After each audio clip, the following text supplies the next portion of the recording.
이 내용은 실화를 바탕으로 재구성된 내용입니다. 가장 가까운 사람의 영혼과 육체가 발가벗겨지고 내 아내가 파괴되는 것을 두 눈으로 지켜봐야 했던 한 남편의 고백을 지금 시작합니다. 스피커 너머로 들려오는 낯선 남자의 끈적한 목소리와 그에 답하며 그 느끼는 여자의 떨리는 음성. 더러운 육신의 정욕을 제단 앞에 남김없이 쏟아내라며 그날 밤 모텔에서 무슨 짓을 했는지 주님 앞에서 입술로 낱낱이 고백하라는 남자의 다그침에 아내는 홀린 듯 자신의 가장 수치스러운 비밀을 털어놓고 있었습니다. 남편이 출장 간 사이 낯선 남자가 손을 잡았을 때 가슴이 뛰었다는 차마 제 귀를 의심하게 만드는 그 고백. 연기다. 평생 내 뒷바라지만 하느라 손마디가 굵어진 내 아내 영희의 목소리. 그리고 그 옆에서 뱀처럼 또아리를 틀고 속삭이는 저 미친놈. 정수리부터 발끝까지 얼음물을 뒤집어 쓴 듯 온몸이 사시나무처럼 떨려왔습니다. 피가 거꾸로 솟는다는 말은 결코 비유가 아니었죠. 때는 2005년 늦가을. IMF의 여파가 아직 서민들의 밥상머리를 무겁게 짓누르던 그 시절. 청계천에서 작은 전파사를 운영하며 밤낮 없이 인두기를 쥐었던 저는 제 아내가 어떤 끔찍한 지옥불 속에서 타들어가고 있는지 까맣게 모르고 있었습니다. 사건의 발단은 석 달 전이었습니다. 늘 정갈하게 된장찌개를 끓여놓고 현관문 앞에서 저를 기다리던 아내가 어느 날부터인가 섬뜩할 정도로 변하기 시작했습니다.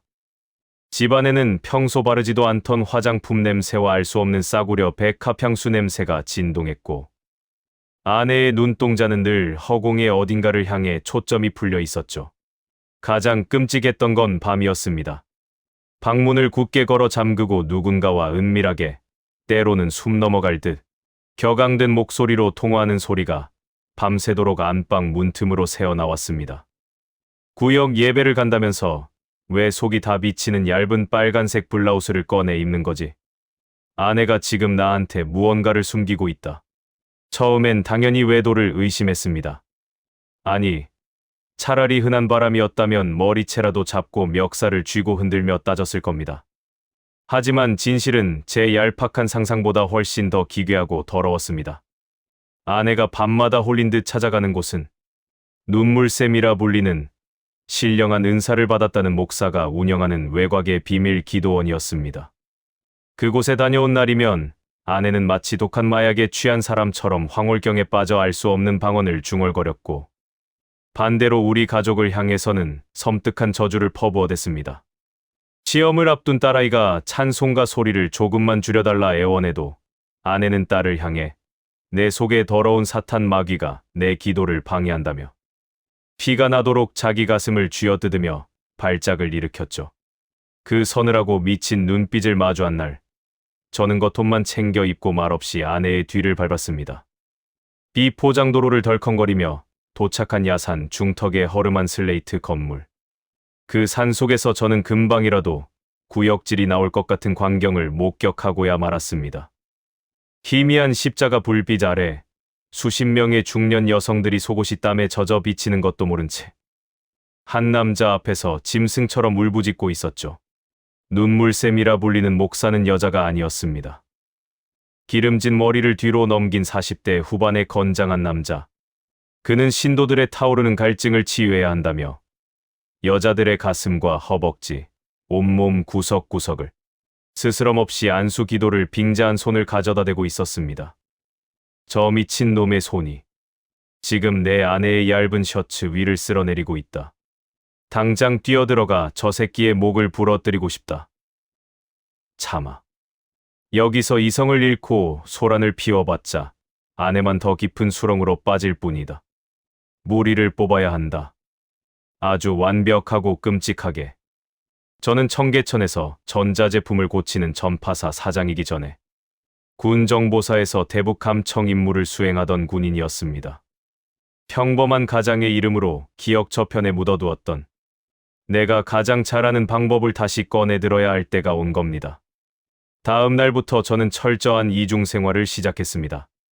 낮에는 기도원 주변 야산에 엎드려 통신선 배전반을 닦고 밤에는 가게 셔터를 내린 뒷방에서 초소형 도청기와 무선 송신기를 조립했습니다. 손끝에 납땜 인두기의 매캐한 연기가 잊고 있던 짐승의 감각을 살려냈습니다. 아내의 낡은 가죽 가방 밑창을 뜯어내고 그 안에 손톱만 한 마이크를 심어 넣으며 저는 철저히 군 시절로 되돌아갔습니다. 도청이 불법인지 누구보다 잘 알았지만 내 아내를 살리려면 이 방법밖에 없었습니다. 그리고 일주일 뒤 가게 뒷방에 마련한 수신기를 통해 마침내 그들의 은밀한 고해성사의 실체가 적나라하게 잡혀 들어왔습니다. 신태호, 그 악마 같은 놈은 밤마다 여신도들을 1대1로 독방과 모텔로 부르고 있었습니다. 그리고 철저히 성적인 수치심을 자극하고 과거의 치부를 들춰내는 질문들로 그녀들의 약점을 쥐어짜내고 있었죠. 남편 몰래 갯돈을 날린 사연, 순간의 외로움을 이기지 못해 낯선 남자에게 흔들렸던 감정들. 신태호는 영혼을 맑게 하려면 그 더러운 죄의 기록을 재단에 남겨야 마귀가 틈타지 않는다며 그 모든 수치스러운 고백을 카세트 테이프에 녹음하고 있었습니다. 개자식. 신도들의 죄책감을 인질로 잡고 있었던 거다. 테이프에 녹음된 약점을 빌미로 헌금을 뜯어내고 영적인 교감이라는 핑계로 몸까지 요구했던 거야. 영희도 저놈에게 치명적인 약점을 잡혀서 노예처럼 꼼짝 못하고 있었던 거다. 아내의 빈틈을 파고들어 치명적인 덫을 놓은 저 악마를 향한 무자비한 살이로 변했습니다. 저는 결전의 날을 잡았습니다. 신태호가 특별 심야 철야 예배를 빙자해 아내를 다시 독방으로 부른 그날 밤이었습니다. 밤 8시 30분. 산속 기도원에는 굵은 빗줄기가 쏟아지고 있었습니다. 축축한 흙냄새 사이로 짐승의 썩은 내 같은 비릿한 욕망의 냄새가 섞여 들어왔죠. 저는 두꺼운 검은색 우위를 뒤집어 쓰고 한 손에는 묵직한 쇠 절단기를, 다른 한 손에는 그동안 녹음해둔 도청 테이프와 고출력 휴대용 앰프를 들고 기도원 뒷문을 박살냈습니다. 거친 파열음과 함께 문이 뜯겨나가자 하체를 모두 벗은 신태호와 그 발밑에 무릎 꿇고 있던 아내가 경악하며 저를 돌아보았습니다. 여기가 어딘 줄 알고 함부로 들어오냐며 소리치는 신태호는 다급히 바지를 입으려고 하고 있었습니다. 성령 충만하다며 교만하게 빛나던 목사의 눈동자가 지금 공포로 파르르 떨리고 있었습니다. 내 놈이 벗겨먹은 여자들의 피눈물을 오늘 밤 내 손으로 남김없이 다 토하게 만들어주마. 저는 신태호를 자비 없이 패버렸습니다. 그를 제단 십자가 아래로 처박았습니다. 방구석으로 몸을 피한 아내는 저를 보며 덜덜 떨고 있었죠. 저는 말없이 가방에서 앰프를 꺼내 전원을 켰습니다. 그리고 지난 몇 주간 제가 감청하며 모아두었던 신태호의 그 추악하고 비열한 육성들을 기도원 전체가 떠나가라 최대 볼륨으로 틀어버렸습니다. 스피커에서는 조금 전까지 십자가 앞에서 거룩을 부르짖던 신태호가 뒤로는 남편에게 사랑받지 못하는 멍청한 아줌마들이라며 신도들을 조롱하는 음성이 울려 퍼졌습니다. 신도들의 신체와 느낌 차마 입으로 담을 수도 없는 저급한 그녀들의 평가를 하고 있었습니다. 한 번 안아주면서 주님의 사랑이라고 속삭여주면 지갑이고 뭐고다 벗어던진다며 낄낄거리는 악마의 웃음소리가 폭우 소리를 뚫고 메아리 쳤습니다. 남편의 등장에 사색이 되었던 아내의 얼굴이 하얗게 질려갔습니다. 영희야, 똑똑히 들어. 내가 신처럼 떠받들던 벌레 같은 놈의 진짜 목소리를. 아내의 눈에서 굵은 눈물이 툭 떨어졌습니다. 홀린 듯한 광기가 마침내 거치고 처절한 수지심과 배신감이 그 자리를 채우고 있었습니다.